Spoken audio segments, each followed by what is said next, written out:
What's up, fight fans? It's Cage Side Seat, the best MMA talk with the biggest name in the sport from the best place in the house in the world at the UFC Apex in Las Vegas. Jim Grieshaber here, and man, Dana White, the boss of the UFC. I'm waiting a long time for this one. It's been 7 years since I talked to you on camera. It was the UFC Fan Expo. Silva Weidman got the towel right there, and that was 7 years ago that we last did this. So thanks for being here. Appreciate it. Anytime, brother. Appreciate it. All right, well, another episode in the books, Dana White's Contender Series. 4 more fighters coming through. That's 16 in 4 weeks. Yeah. You're making dreams come true every week, brother. Yeah, well, they're making dreams come true. You have to get in here and you have to fight and you have to impress us. And these kids have been doing it. Yeah, between this and The Ultimate Fighter, this is something you guys have done a lot of. I mean, it's smart, right, too, because you find talent, you create a connection with the fans, with the stories, but you're also helping so many people along the way. What does that feel like to help these guys and girls come through and work so hard? One guy's driving 2-3 hours every day back and forth to train, and he wins tonight, and just these stories are just more and more common. Yeah, it's fun. It's what this show is all about, and it's what the sport is all about, man. I love seeing these young, hungry kids come in and lay it all on the line. You know, I said it before, I could do this all day, every day, if there was enough talent out there to do it. You know, we can only do it once a year, so the pond can be refreshed. But I love it, man. I love everything about this show. Yeah, and I want to actually follow up with this one because the talent has gotten so much better over the years. It used to be a guy was a wrestler, he'd come in, learn how to strike. A guy would be, you know, a striker and come in and have to learn how to do something on the ground. These guys are coming in now knowing how to do everything the minute they get here. Right. Yeah, these kids are super talented. The matchmaking on the show is unbelievable, and you know, it's what makes this show so fun. And for you, you're a guy who was given a great opportunity you created for yourself, but with Lorenzo and with Frank, and everybody knows that story. So, and I know your upbringing, New Englander like me, so we have a big heart to begin with. But to be able to do this, to give back after you were given such a big opportunity and seeing what you've done with that in your life, that's got to be something that's deep inside you also. Yeah, the sport's in a much different place than when we first got involved in this thing. You literally can become a multi-millionaire, set yourself up to where you know. I was watching this video yesterday on, maybe it was today, I don't know, it was on Instagram, but it's Connor.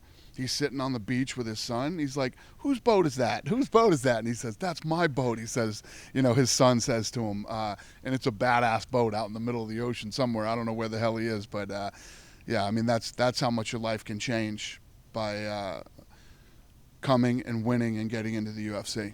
Unbelievable what you're doing in the COVID era too, and that helps right now bringing more fighters on because you need them. But leading the way in the sports world, I mean, so many of the commissioners, so many other people, not to get you to take shots at them, but they're reactive, you're proactive. Nothing was going to stop you from doing this. There was no length you wouldn't go to keep the fights going, and you've done it. How does it feel to know that not only have you set the tone for the entire sports world, for ESPN, but also for everyone out there who might be a little afraid of this thing, but they have to keep pushing, they have to keep fighting, the first responders. I mean, you've set an example for everyone. Thanks, man. I appreciate it. Yeah, I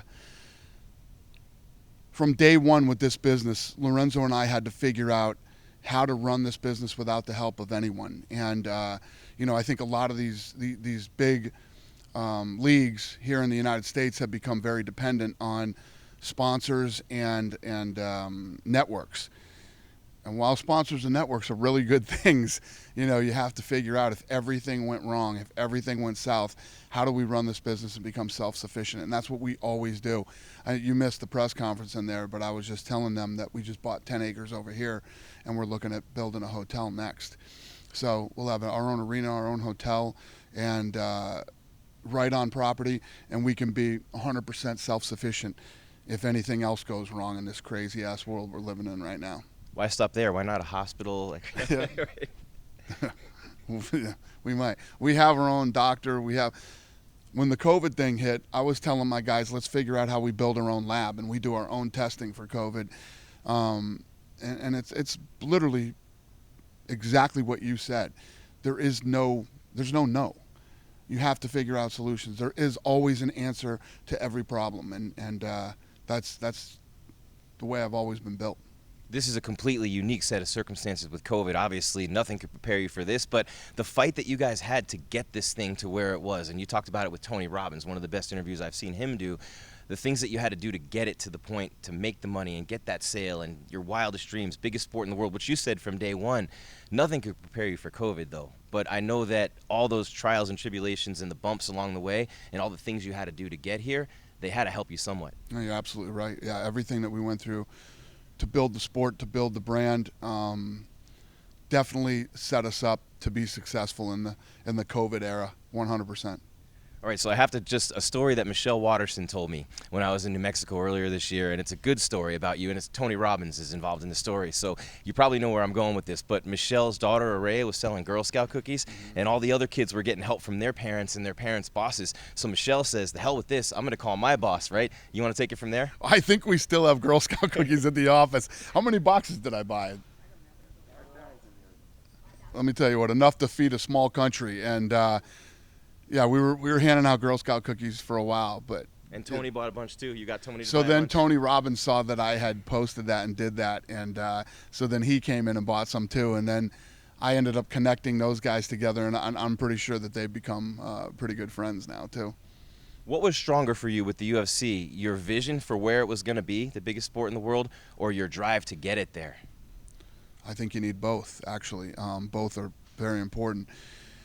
Even now, I mean, if you look at the success that we've had and what we've done, we're still looking at what are we doing 5 years from now. And you know, all the stuff that we work on daily now is about the future, not this Saturday, not next weekend, not Fight Island, you know, not the end of this year. We're looking at stuff that we're going to be doing years from now.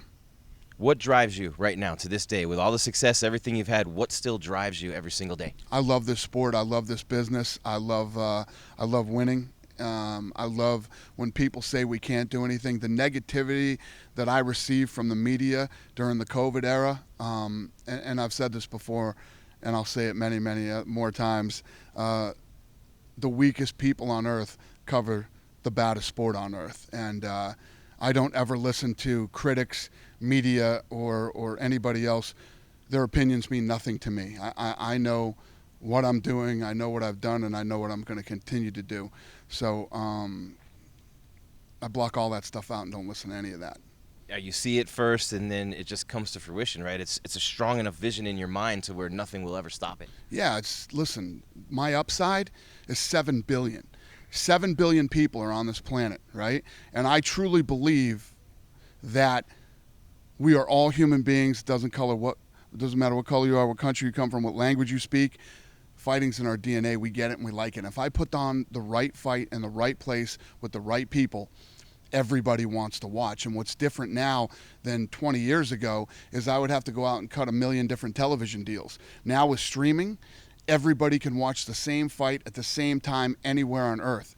So as I continue to go into new markets, build them up, create stars, the day is coming, and that fight's going to happen before I retire, where we pull the biggest number anybody's ever seen for any fight ever, or ever thought was possible. And then maybe you sail off into the sunset. But this year, man, it's been crazy, 2020, and we talked about all the challenges, but you got a big end of the year set up with Izzy and Paulo, even Woodley and Colby before that, and then Khabib and Gaethje, back to Fight Island. So many huge, huge fights and events coming up. Yeah, I'm excited. Obviously, you know, when you have a year that's so bad everywhere, I mean, just such a negative, horrible, bad year, and you turn it around and you end up turning it into a great year. I don't want to get too cocky, and I don't want to talk any shit and not deliver, because we're not there yet. I keep telling my whole, what's the day that we come back? October 25th? On October 25th, I'm going on a fucking Conor McGregor boat somewhere, and I'm fucking disappearing for a few weeks, and I will have successfully murdered this year. And, you know, it'll probably end up being the best year the company's ever had. Even for you, this is unbelievable. Yeah, it's unbelievable. Yeah. And we don't know the half of it. I wouldn't, there's no way that I would stop or back down or you know, I knew that we could do this, and I knew we could do it safely. I have the best team in all of sports. My employees, listen, one guy can have the vision, one guy can lay out what we're going to do and how we're going to do it, but you need a fucking team of people that back you up and are willing to go do it with you. And I knew from day one that my team were those people. These people are as passionate about this as I am and love this sport as much as I do and work as hard as I do at this. And then, I knew the fighters would go. I knew. You have some of these other sports, you got guys going, no, I'm not playing this year. No, I'm not doing this and that. I knew my crew would go. So it was never an issue of would we. It was just how are we going to do it. Well, from one New Englander to another, I have a lot of friends back home who wanted me to tell you everybody back home is happy to see that you made it and what you've done, and you always talk about New England. But last one, and they're telling me to wrap up, and we got to go. But Tom Brady and the Bucs against the Patriots in the Super Bowl, what does Dana White do? Well, I'm a diehard, hardcore Patriots fan till the day I die, but Tom Brady is a good friend of mine. Tom Brady has given all of us a lot to celebrate over the last 20 years. I want to see him do well too. So it's one of those catch-22s, totally conflicted on it. But I'm a Patriots fan till the day I die. But I'm a Brady friend till the day I die too. All right, well, Dana White, boss of the UFC, what a year it's been, all these hurdles and obstacles you've overcome.